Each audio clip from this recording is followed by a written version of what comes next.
क'क्राझार जिल्ला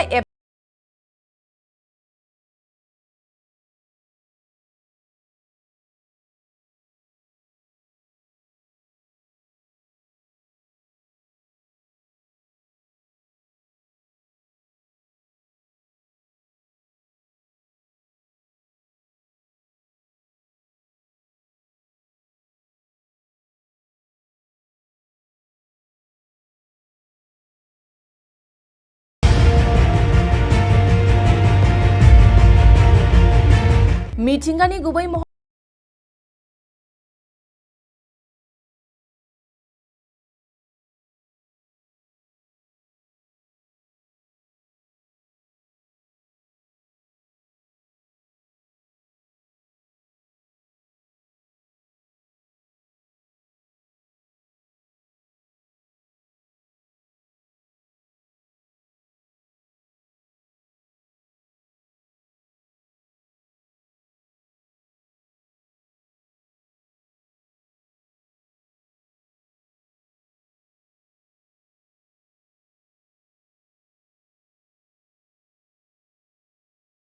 गाहाय नेहाथारि काम्पा बसुमतारिया खौरांगिरिनि सिगाङाव मा बुंखो आबुङै मिथिना ला।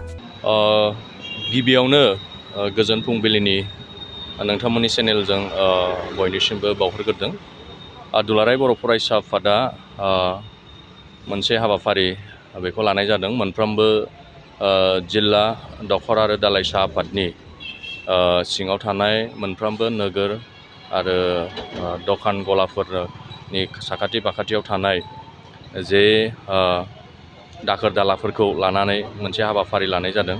दा बेवहाय बेड प्लास्टिक पलिउसन बे हाबाफारिखौ लानानै बे आयदाखौ लानानै दुलाराय बर' फरायसा आफादनि जे मोनफ्रोमबो माने जिल्ला दखरा दालाइसा आफादनि सिङाव थानाय दखान गला बा नोगोर सहरफोरावहाय जे दाखोर दाला प्लास्टिक बा बायदि मैलाफोरखौहाय साखोन सिखोन खालायनाय बे हाबाफारिखौ दिनै क'क्राझार जिल्ला दुलाराय बर' फरायसा आफादजों लोगोसे साखाथियाव थानाय क'क्राझार दखरा साउथ क'क्राझार आरो औवाबारि दखरा जथायै जोङो क'क्राझार नोगोरनि बे सारगिदिं साराउन्डिं साखोन सिखोन खालायनाय बे हाबाफारिखौ लादों। मानो होनबा दिनैनि थारिखआव जों मिथिगौ जे बे प्लास्टिक पलिउसन बियो मोनसे जोंनि थाखाय बिराद गोहोम गोग्लैयो। मानो होनबा बे जानाय लोगो लोगो प्लास्टिक जानाय लोगो लोगो बा दाखोर जानाय लोगो लोगो बियो सम्पुर्ण जोंनि सुबुं माहारिनावल' नङा, बियो बुहुमावनो दिनै थांनानै थानाय जिब जिबि बेवहायबो माने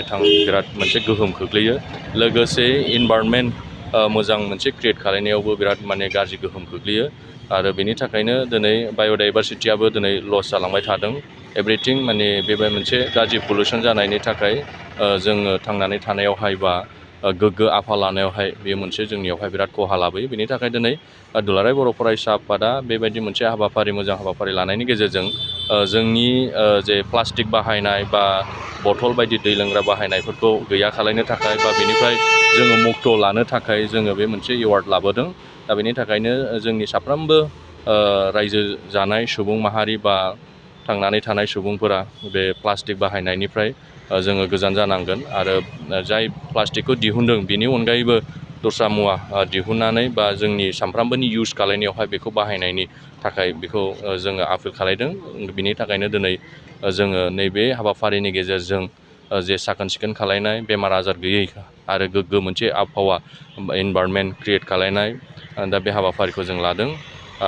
बियो दिनैनि थारिखआवहाय नट अनलि जोंनि बा जायगायावल' नङा, बे सारा बुहुमावनो बियो मोनसे बेड प्लास्टिक पलिउसना मोनसे इनफेक्ट खालायदों। दा बेनि थाखायनो जोङो बेनिफ्राय जोङो रैखा मोननांगौबा बा गोग्गो मोनसे आबहावा लाबोनांगौबा जोङो बेखौ गैया खालायनांगोन। बा जोङो खोब बेखौ जोङो दिनैनि बा सानसे साननैनि गेजेरावनो बेखौ फोजोबस्रांनो हागोन बे नङा। दा लासै लासै जोङो बयबो बुजिनांगोन। दिनै न'खरनि सासे इन्डिभिजुवेल मानसिया दिनै 50% दिनै जिउआवहाय थांनानै थानायावहाय प्लास्टिकखौ इउस खालायनायखौ जों नुनो मोनो। दा बेवहाय जोङो बे प्लास्टिकाहाय न'आव लांनानै दिनैनियावबोहाय बेखौ गारनाय जायो बा बेखौ सावनायखौनो जों नुनो मोना। दा बेनिफ्राय नोङो मैगं मेला बाहायनाय, मैगं मेला जानाय बा बारियाव गारनाय मानाय, बेनिफ्राय गोबां माने गाज्रि इनफेक्ट गोग्लैयो। बेनिफ्राय जोङो अर्गेनिक पियर जोङो बै माने आबादखौ जोङो मोननो थाङा बै बारिफोरनिफ्राय। दा बेनि थाखायनो जोङो साफ्रोमबो रायजो राजाखौ जों खावलायदों बयबो माने प्लास्टिक बाहायनायखौ जोङो लासैनो गैया खालायलांनांगोन आरो जों बेनिफ्राय जोङो रैखा मोननांगोन। अब्लासो जोङो मोनसे जोंनि बाय'डाइभारसिटि जे लस जानाय बा गोमालांनो नागिरनाय बेखौ जोङो बोखांफिननो हागोन आरो मोनसे इनभारनमेन्टखौ जोङो गोग्गो आबहावाखौ जों लाबोफिननो हागोन। नङाबा बे बुहुमा ओरैबायदि मोनसे गाज्रि थासारि सोलायदों। बाय'डाइभारसिटि लस जानाय लोगो लोगो बुहुमाबो गासै जोंनि बिदुं दुंनाय मानाय गासैबो बियो सोलायजोबो। दा बेनिफ्राय रैखा मोननांगौबा जोंनि साफ्रोमबो रायजो राजाफ्रा जोङो मोनसे एवार्ड लाबोनांगोन आरो बयबो गाव गावनि जे थांनानै थानायाव बाहायनाय जे प्लास्टिक बेखौ जोङो लासैनो गैया खालायनानै जोङो गुबुन मुवा बुस्थु लानायफ्राव जोङो गुबुन बुस्थुफोरखौ जों बाहायनाय प्लास्टिकनि अनगायै बेखौ जोङो बाहायनांगोन। बेखौनो दिनै दुलाराय बर' फरायसा आफादनि सासे बिबानगिरि हिसाबै जोङो मोनसे एवारनेस बे हाबाफारिखौ सांग्रांथि होनो थाखाय जोङो दिनै हाबाफारिखौ लादों। मोनसे गोजोनथाव खौरां 2023-24 सोलोंथाइ बोसोरनि थाखाय 11-12 थाखोनि गोदानै मुं थिसननाय लानानै फैदों बाक्सा जिल्लानि सालबारि बाजारनि साखाथियाव थानाय सेन्ट जेभियार्स इंलिश स्कुला। देग्लाय बोसोरनिफ्राय सेन्ट जेभियार्स इंलिश स्कुलाव आर्ट्स आरो साइन्स आयदानि थाखाय गोदानै फरायसाफोरनि मुं थिसननाया दायो सोलिगासिनो। बे फरायसालियाव मुं थिसननाया बेसेन नाङै जागोन आरो डेभेलपमेन्ट फिसा 1000, दानफ्रोमबो टिउसन फिसा 1500 रांखौ फरायसानिफ्राय लानाय जागोन। बेजों लोगोसेनो जायफोर फरायसाया मेट्रिकआव 90% बांसिन मोननाय आरो बिपिएल कार्ड थानाय फरायसाया बेसेन नाङाजासेनो मुं थिसननो हागोन। बबेखानि 80% बांसिन नम्बर लानानै उथ्रिनाय आरो बिपिएल कार्ड थानाय फरायसाफ्रा मुं थिसननायाव 50% फ्रि जागोन। बेबादिनो उननि जौखोन्दो लानानै उथ्रिसारनाय आरो बिपिएल कार्ड थानाय फरायसाफोरनो रेहाय होनाय जादों। लोगोसे बे फरायसालियाव फरायसाफोरनि थाखाय हस्टेलनि खाबुबो दं। गोसो गोनां फरायसाफ्रा सेन्ट जेभियार्स इंलिश स्कुलाव 11-12 थाखोनि गोदानै मुं थिसननायनि बागै आबुं बाथ्राखौ मिथिनोब्ला नैबे मबाइल नम्बर 9954427791 आव थोंजों स्लट लानो हागोन।